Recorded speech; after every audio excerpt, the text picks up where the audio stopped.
नमस्कार। ज्योतिष शास्त्र में श्रद्धा और विश्वास रखने वाले सभी जातकों का पारलौकिक जगत चैनल में बहुत बहुत स्वागत है। 12 जुलाई 2022 कर्म फलदाता न्याय के देवता शनिदेव मकर राशि में गोचर कर चुके हैं और मकर राशि में शनिदेव के इस गोचर का कन्या राशि के जातकों पर क्या प्रभाव पड़ेगा, इसी का विश्लेषण करेंगे हम इस वीडियो में। क्या होगी धन की स्थिति, नौकरी की स्थिति, पद प्रतिष्ठा प्रमोशन की स्थिति, विवाह, शिक्षा, संतान, भाग्य, व्यापार और विदेश, इन सब बिंदुओं पर चर्चा करेंगे। कन्या राशि बुध की राशि है, बुध की उच्च की राशि है और बुध शनि के मित्र हैं।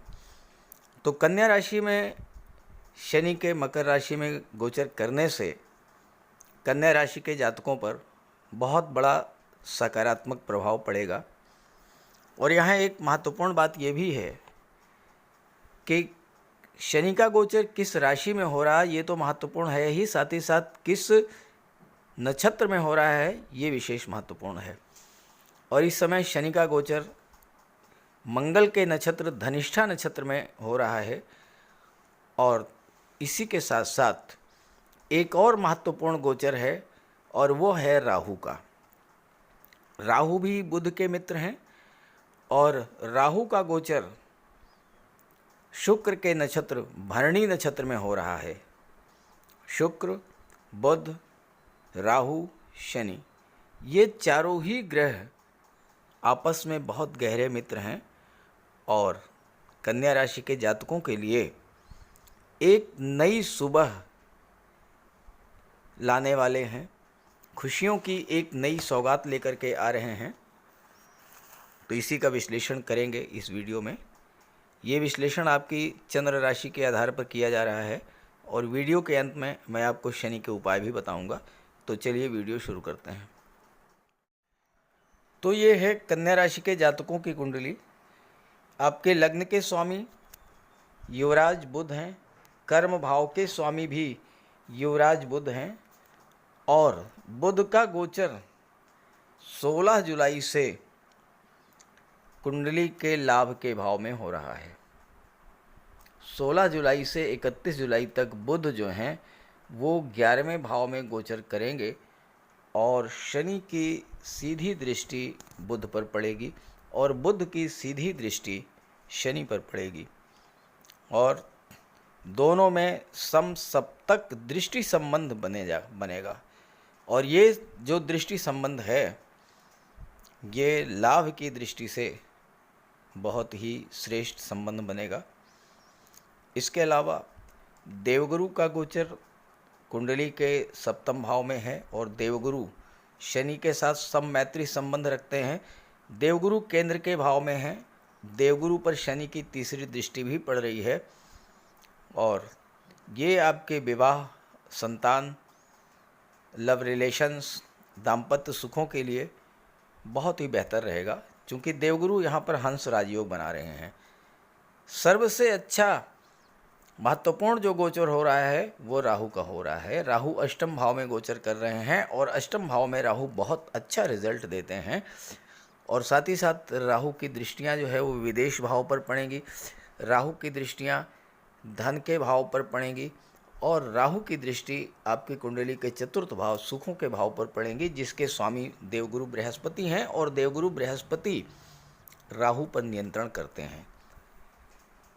अब मंगल के नक्षत्र में शनि का गोचर हो रहा है और मंगल का गोचर जो है वो है भाग्य भाव में। पूरे 90 दिन तक मंगल आपकी कुंडली के भाग्य भाव में गोचर करेंगे। देखिए 10 अगस्त को मंगल राशि परिवर्तन करके भाग्य भाव में जाएंगे, यहाँ पर 16 अक्टूबर तक रहेंगे। 16 अक्टूबर को राशि परिवर्तन करेंगे मंगल और कुंडली के दशम भाव में जाएंगे जहाँ पर वो दिग्बली होते हैं। यहाँ पर लगभग 45 दिन रहेंगे और इसके बाद एक बार फिर से मंगल वापस भाग्य भाव में ही आएंगे 13 नवंबर को। तो इस तरह से लगभग 90 दिन मंगल का गोचर भाग्य के ही भाव में होगा। तो ये तो हैं ग्रह स्थितियाँ। अब आइए एक एक बिंदु पर चर्चा करते हैं विस्तार से। शनि का गोचर कुंडली के पंचम भाव में है और पंचम भाव में शनि का गोचर बहुत अच्छा नहीं माना जाता है। यहाँ पर छात्रों के लिए परिश्रम ज़्यादा करना पड़ेगा, मेहनत ज़्यादा करेंगे तभी कुछ रिजल्ट आएगा। लेकिन चूंकि शनि छठे भाव के भी स्वामी हैं और छठा भाव कॉम्पिटिशन्स का होता है, तो कॉम्पिटिटिव एग्ज़ाम्स में शनि आपको सफलता अवश्य दिलाएंगे। चूँकि शनि की दृष्टि लाभ के भाव पर पड़ रही है और लगभग 6 महीने 5 दिन 17 जनवरी तक शनि की दृष्टि लाभ के भाव पर ही रहेगी। तो आपसे परिश्रम तो कराएंगे, इसमें कोई दो राय नहीं है, लेकिन आपके परिश्रम का रिजल्ट भी, लाभ भी, फल भी आपको प्रदान करेंगे। सफलता के योग बनते हैं। खास करके अगर आप बुध से संबंधित क्षेत्रों में प्रयास कर रहे हैं, जैसे कि बैंकिंग सेक्टर है, एजुकेशन सेक्टर है, फाइनेंस सेक्टर है, या फिर आप आईटी सेक्टर, कंप्यूटर या मैनेजमेंट के क्षेत्र में प्रयास कर रहे हैं, तो ऐसे में आपको सफलता के विशेष योग बनते हैं। क्योंकि शनि बुध के मित्र हैं और जैसा मैंने अभी आपको बताया कि 16 जुलाई से और 31 जुलाई तक बुध का गोचर भी लाभ के ही भाव में होगा। और बुध क्या हैं? बुद्धि हैं, बुद्धि के कारक हैं। बुद्धि आपके तर्क शक्ति के, वाक शक्ति के कारक हैं, आपके लिखने, पढ़ने, बोलने की क्षमता के कारक हैं। तो बुध आपको उन सभी क्षेत्रों में सफलता दिलाएंगे जहां पर बुद्धि का प्रयोग किया जाता है। बुध शेयर मार्केट के कारक हैं, तो आपको शेयर ट्रेडिंग के क्षेत्र से भी सफलता मिलेगी। और चूंकि देखिए यहाँ पर शुक्र हैं धन के भाव के स्वामी, तो धन प्राप्ति के भी और धन के संचय के भी प्रबल योग बनते हैं। और इस पर राहु की भी दृष्टि पड़ रही है, तो अचानक से आपका बैंक बैलेंस बढ़ जाएगा, कहीं ना कहीं से आपको अचानक से मोटा पैसा मिलेगा और धन का संचय शुरू हो जाएगा। एकादश भाव आपकी इच्छाओं का होता है। एकादश भाव में सभी ग्रह बहुत अच्छा रिजल्ट देते हैं। और जहाँ तक बुध की बात है, तो बुध तो अति विशिष्ट कारक होते हैं 11वें भाव में, और उस पर से शनि के साथ समसप्तक दृष्टि संबंध बन रहा है, तो आपके परिश्रम का भरपूर लाभ आपको मिलेगा। हालांकि ये 31 जुलाई तक ही बुध का यहाँ गोचर रहेगा और इसके बाद बुध फिर राशि परिवर्तन करेंगे और राशि परिवर्तन करके सूर्य की राशि में चले जाएंगे 12वें भाव में, और फिर आपके लग्न के भाव में आ जाएंगे। तो आगे भी बुध का गोचर बहुत अच्छा रहेगा। लेकिन यहाँ पर शनि की दृष्टि तो लगातार पड़ती रहेगी 17 जनवरी तक। और इसके स्वामी कौन है? चंद्रमा है। चंद्रमा क्या है? हमारा मन है। तो आपका मन ज़्यादा से ज़्यादा धन कमाने की ओर प्रवृत्ति होगा। ज़्यादा से ज़्यादा आप परिश्रम करेंगे और ज़्यादा से ज़्यादा धन भी अर्जित करेंगे। क्योंकि शनि दशम भाव के कारक होते हैं, कर्म भाव के और एकादश भाव के भी कारक होते हैं। तो ऐसे में आपको परिश्रम तो करना पड़ेगा, लेकिन परिश्रम का आपको पूरा फल आपको प्राप्त होगा। शनि की तीसरी दृष्टि पड़ेगी सप्तम भाव पर, और सप्तम भाव के स्वामी गुरु हैं और सप्तम भाव में ही गोचर कर रहे हैं। तो व्यापार की दृष्टि से शनि की दृष्टि बहुत महत्वपूर्ण होगी। खास करके अगर आप पार्टनरशिप में व्यापार व्यवसाय करते हैं, तो देवगुरु के प्रभाव से आपका ज्ञान, बुद्धि, विवेक इतना तीव्र होगा कि किसी तरह की कोई समस्या अगर आपके कार्य क्षेत्र में, व्यापार के क्षेत्र में आती भी है, तो उसे आप सुलझा लेंगे। एक्चुअली देवगुरु आपको जहाँ भी गोचर करते हैं, अगर वो केंद्र के भाव में गोचर कर रहे हैं, तो हर तरह से सुरक्षा देते हैं। आप पर ईश्वर की विशेष कृपा रहती है। देवगुरु अगर केंद्र के भाव में गोचर कर रहे हैं, लग्न में हो, चौथे भाव में हो, 7वें भाव में हो या फिर 10वें भाव में। और देवगुरु चूंकि विवाह के कारक होते हैं, संतान के कारक होते हैं, तो आपको संतान की भी प्राप्ति इस गोचर काल में हो सकती है, विवाह भी आपका हो सकता है इस गोचर काल में। और देवगुरु भी 17 जनवरी तक गोचर करेंगे। 17 जनवरी के बाद भी देवगुरु सप्तम भाव में ही रहेंगे, अप्रैल 2023 तक रहेंगे। तो आपके विवाह के तो प्रबल योग बनते ही हैं, संतान के भी योग बनते हैं। जहाँ तक शनि की दशम दृष्टि की बात है, वो पड़ रही है आपके धन के भाव पर, तो यहाँ पर धन का संचय बढ़ेगा। शनि की विशेषता होती है कि अगर धन भाव में गोचर करें या धन भाव पर दृष्टि डालते हैं तो आपके अंदर पैसा इकट्ठा करने की प्रवृत्ति को बढ़ा देते हैं। खर्च करने में आप कंजूसी करेंगे, मतलब एक एक पैसा खर्च करने से पहले आप 100 बार सोचेंगे और तब फिर कोई खर्च करेंगे। तो ऐसे में क्या होगा कि धीरे धीरे आपके पास पैसा इकट्ठा होता जाएगा और आप धनवान से महाधनी होने के मार्ग पर आगे बढ़ेंगे। अब एक दूसरा महत्वपूर्ण गोचर है, वह है राहु का। देखिए, राहु के ऊपर चर्चा करना इसलिए ज़रूरी है कि शनि और राहु एक जैसा ही फल देते हैं। जब हम शनि की बात करेंगे तो राहु की बात जरूर करेंगे, मंगल की बात करेंगे तो केतु की बात करेंगे, गुरु की बात करेंगे तो सूर्य की और बुध की भी बात करेंगे, क्योंकि ये प्लैनेट्स एक दूसरे को फुली सपोर्ट करते हैं। तो बात करते हैं राहु के बारे में, जो कि अष्टम भाव में गोचर कर रहे हैं।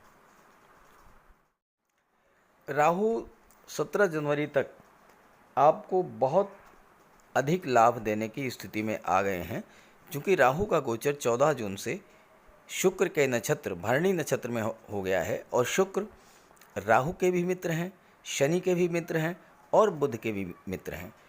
भले ही राहु का गोचर अष्टम भाव में हो रहा है, लेकिन राहु, केतु, शनि और मंगल ये कुंडली के त्रिक भाव में, छठे, 8वें और 12वें भाव में बहुत अच्छा रिजल्ट देते हैं।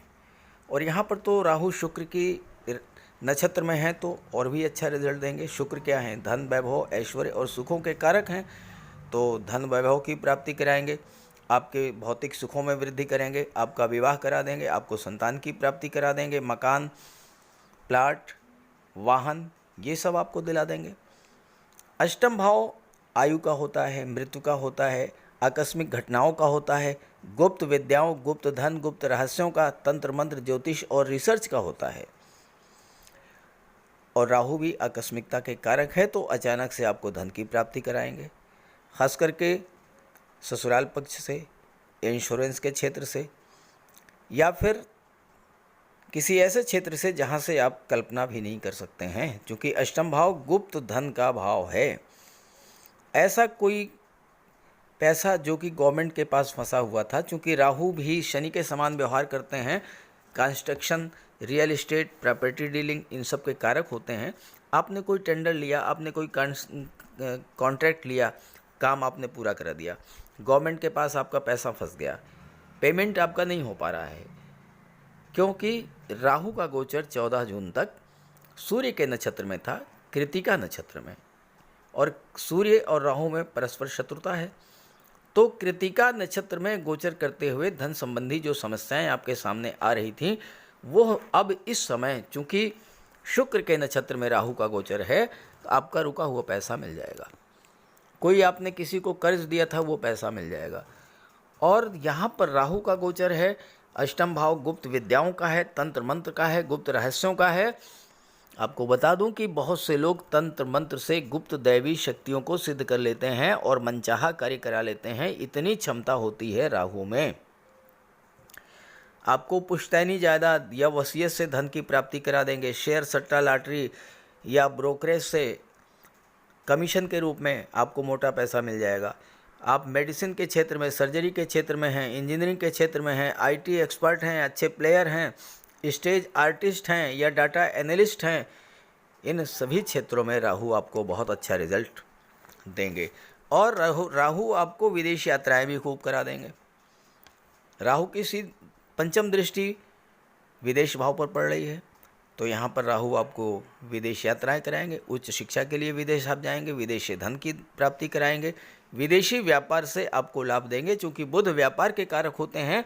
एक्सपोर्ट इंपोर्ट का कोई व्यापार व्यवसाय आपका है तो उसमें आपको बहुत बड़ा लाभ मिलेगा।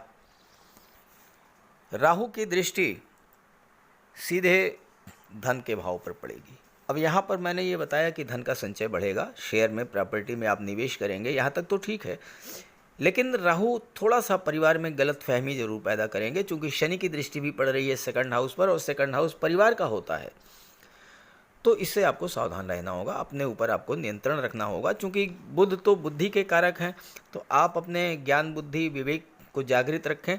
और देवगुरु की दृष्टि आपके लग्न पर पड़ रही है, तो ऐसी कोई घटना नहीं घटित होगी जिससे कि परिवार में कोई बिखराव की स्थिति बने, फिर भी सावधानी अपेक्षित है। और इसके बाद राहु की दृष्टि पड़ेगी कुंडली के चतुर्थ भाव पर, तो आपके भौतिक सुखों में वृद्धि कर देंगे। चूँकि राहु अकेले ऐसे ग्रह हैं कि अगर शुभ स्थिति में हो, लाभ देने की स्थिति में हो, तो राहु से ज़्यादा लाभ, राहु से ज़्यादा धन कोई दे ही नहीं सकता। और राहु यहाँ पर अष्टम भाव में बहुत अच्छा रिजल्ट देते हैं। तो ये सब स्थितियाँ आपके पक्ष में हैं। अब और ज़्यादा अगर आप लाभ लेना चाहते हैं या शनि आपकी कुंडली में कमज़ोर स्थिति में है, तो आप शनि का उपाय ज़रूर कर लें। तो बात कर लेते हैं उपायों पर। ज्योतिष शास्त्र में कहा गया है कि शनि जिस पर प्रसन्न होते हैं, यानी जिसका शनि ग्रह मजबूत स्थिति में होता है, तो शनिदेव रंक से राजा बना देते हैं। और शनि अगर कमज़ोर हुए, खराब हुए, तो राजा भी रंक हो जाता है। शनि के मजबूत होने से लोहा, मशीनरी, कारखाने से जुड़े व्यापार में तरक्की होती है, कोर्ट केस में विजय मिलती है, कार्यों में सफलता प्राप्त होती है, सांसारिक समस्याओं से मुक्ति मिलती है। और शनि को न्याय का प्रतीक माना गया है। यदि शनिदेव मजबूत हैं तो आपके साथ अन्याय नहीं होता। जब शनि खराब होते हैं तो बड़े से बड़े कष्ट झेलने पड़ते हैं। तो बात करते हैं शनि के उपायों के बारे में। ऐसा कोई भी कार्य ना करें जो कि शनि को पसंद नहीं है। शनिदेव को इलीगल कार्य पसंद नहीं है। झूठ, फरेब, छल, कपट, धोखाधड़ी, बेईमानी, ये सब शनिदेव को पसंद नहीं है।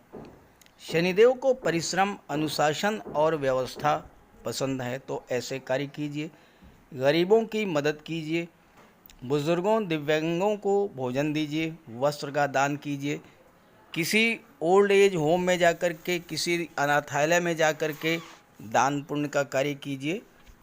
तो इससे शनि को बल मिलेगा।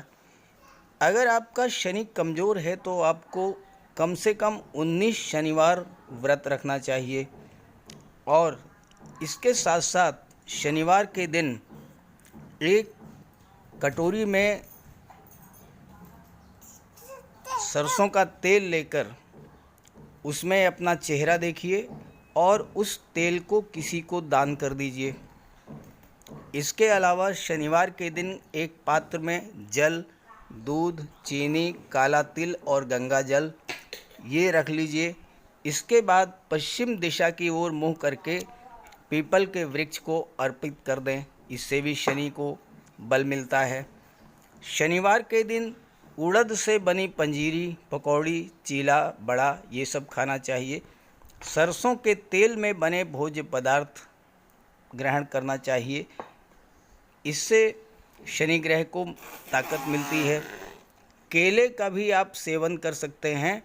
और शनिवार के दिन कंबल, जूता, चप्पल, लोहा, काले कपड़े और नारियल जटा वाला ये भी आप दान कर सकते हैं। सरसों का तेल का दान कर सकते हैं। और अगर शनि कमज़ोर है तो आपको नीलम धारण करना चाहिए, लेकिन इसके लिए किसी आप योग्य ज्योतिषी की मदद ले लें। तो ये सब उपाय आप करेंगे तो आपको बहुत बड़ा लाभ मिलेगा। नमस्कार।